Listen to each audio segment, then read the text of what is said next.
and I can take the pain. You wanna sink or swim? I'm gonna go down swinging. Look deep within. I get lost in the feeling. I just need a win. I'm gonna find my meaning. I can make a change. I wanna play the game. You wanna sink or swim? I'm gonna go down swinging. Look deep within. I get lost in the feeling. I just need a win. I'm going off. I know it's time to make a change, and I can take the pain. You wanna sink or swim? I'm gonna go down swinging. Look deep within. I get lost in the feeling. I just need a win. I'm gonna find my meaning. I can make a change. I wanna play the game, yeah.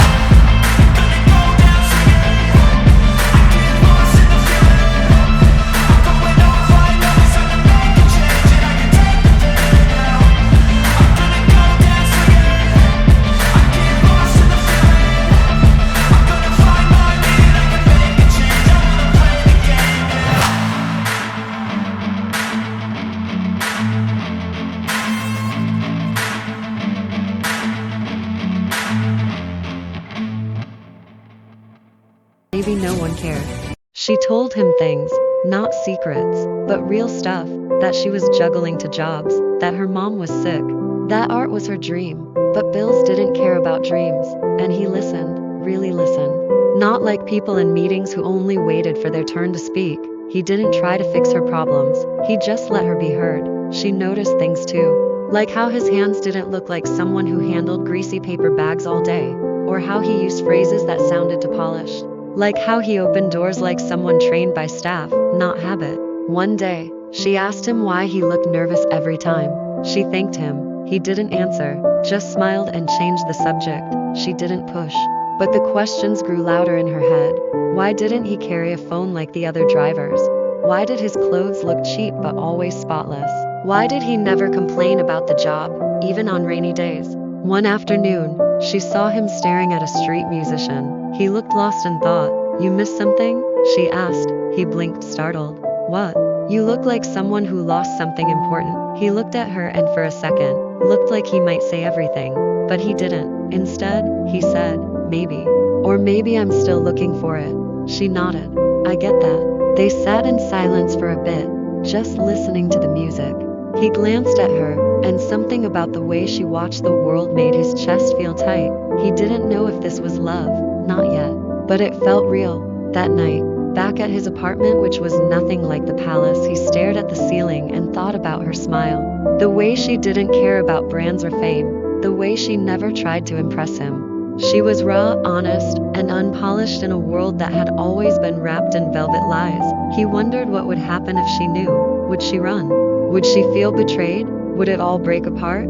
But deep down, he knew he couldn't keep hiding forever. The next delivery would be different. The next time he saw her, it wasn't planned, it wasn't even his delivery. He was just passing by, walking home with a coffee in hand, hoodie up, head low.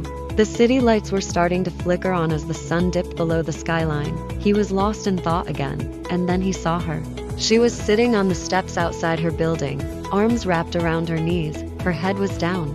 Even from across the street, he could feel something wasn't right. He crossed quickly. "Hey, are you okay?" he asked softly. She looked up, startled at first. Then her face relaxed. "Oh, it's you." He gave a small smile. "Bad day?" She shrugged. "More like a bad year." He sat next to her without asking. She didn't speak for a while, just stared at the ground like it had answers. Then she finally whispered, "My mom's getting worse. The hospital bills, they keep piling up." He stayed quiet. "Just listen." She kept talking. "They said I might lose the apartment if I miss rent again. I thought I had time." But she stopped herself, then looked at him, really looked. "I don't know why I'm telling you all this." "Because I'm listening," he said. She smiled, just barely. Then her voice dropped again. "And you're always calm, like nothing ever touches you, like you don't belong here." He swallowed hard. He wanted to tell her, right then, everything, but he didn't. Instead, he asked, "What would you do if money wasn't a problem?" She blinked. "What? If you could live anywhere, do anything, no bills, no limits?" She looked away for a moment, then said, "I'd move to the coast, somewhere quiet. I'd paint, just paint every day, big canvases, messy floors, no rules." He smiled. "That sounds perfect." She laughed softly. "It's stupid." "It's not," he said. "It's beautiful." They sat in silence again. And for the first time in a long time, she felt peace, Not because things were okay, but because someone saw her, not the struggling girl, not the tired daughter, just her. When he stood up to leave, she said, "Thank you, delivery guy." He chuckled. "You know, I do have a name." She tilted her head. "Then why haven't you told me?" He looked at her unsure, then finally said, "Alex." She smiled. "Well, Alex."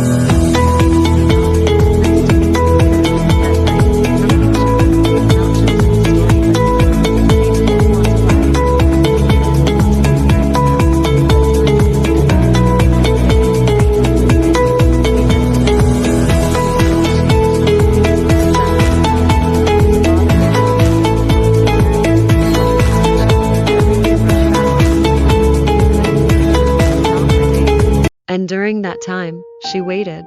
Zara looked at the door every time she heard footsteps. She even ordered food she couldn't afford just in case he'd be the one to deliver it, but he never came. She started to wonder, maybe he was never real. Maybe it was just another dream life had stolen. Then one evening, she found something strange, a small envelope in her mailbox. No stamp, no address, just her name. Inside was a folded card, handwritten, only 2 lines. "Meet me at Rosewood Gardens, Saturday, noon." Alex, she held the note for a long time, confused, curious, a little scared. Saturday came.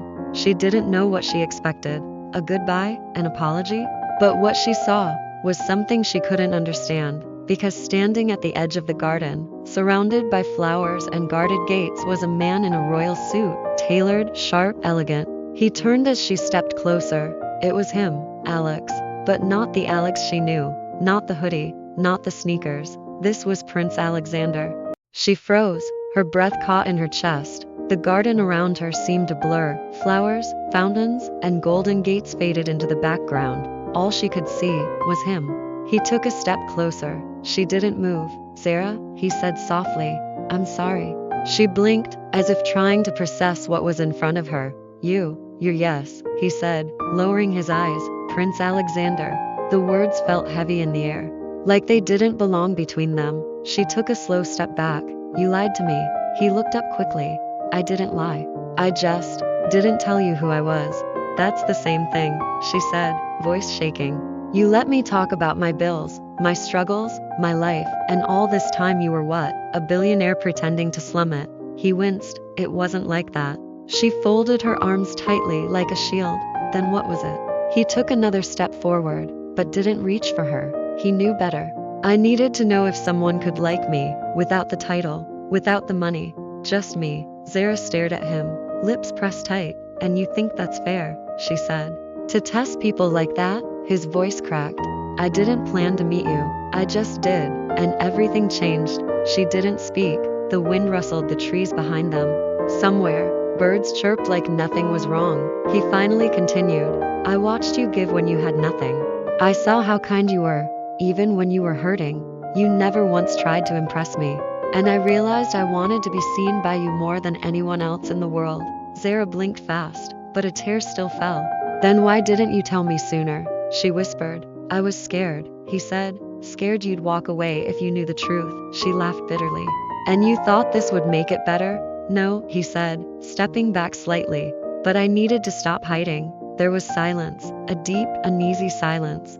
Zara looked at him again, this time longer. She saw the suit, the perfect posture, the guards watching from a distance. But underneath all that, she still saw the guy who carried her groceries without asking, the one who listened to her ramble about art, the one who made her feel like she mattered. "I don't care about palaces," she said quietly. "I care about truth." "I know," he said, "and that's why I'm here." He reached into his jacket pocket and pulled out a small canvas, one of her paintings, the one she had tossed aside weeks ago. She had no idea he had kept it. "I hung this in my room," he said. "It reminded me of you, of what real felt like." She took it slowly, hands trembling. "I didn't come here to ask for anything," he said. "Not forgiveness, not love, just understanding." She looked down at the canvas, then back at him. "Do you even understand what it feels like?" she asked. "To think you found someone safe, and then realize it was all just a story." He didn't speak, because he didn't have the right answer. She looked away, then back, then let out a slow, shaking breath. "I don't know what to feel right now." "You don't have to," he said. "Just No, I meant every word I ever said.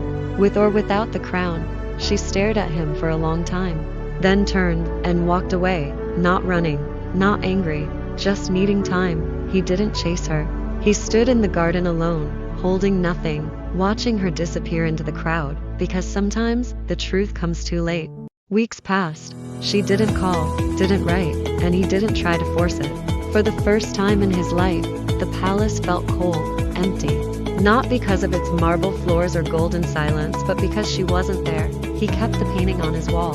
He stared at it some nights longer than he wanted to admit. He went back to work, royal meetings, formal dinners, smiles for the cameras, but nothing felt right.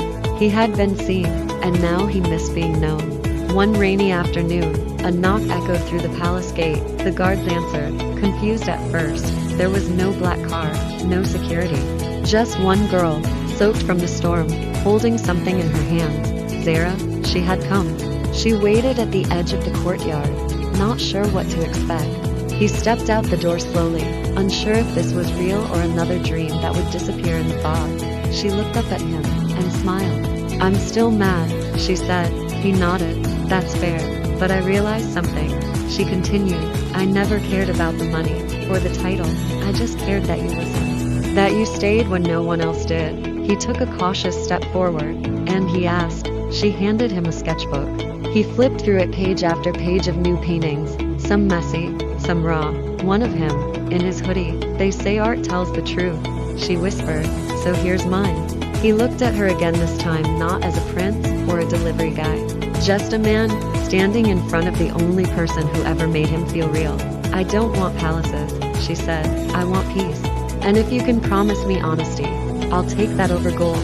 He didn't speak. He just pulled her into a quiet hug, holding her like she was the only solid thing in a world full of masks. And for once, no one was pretending. Not him.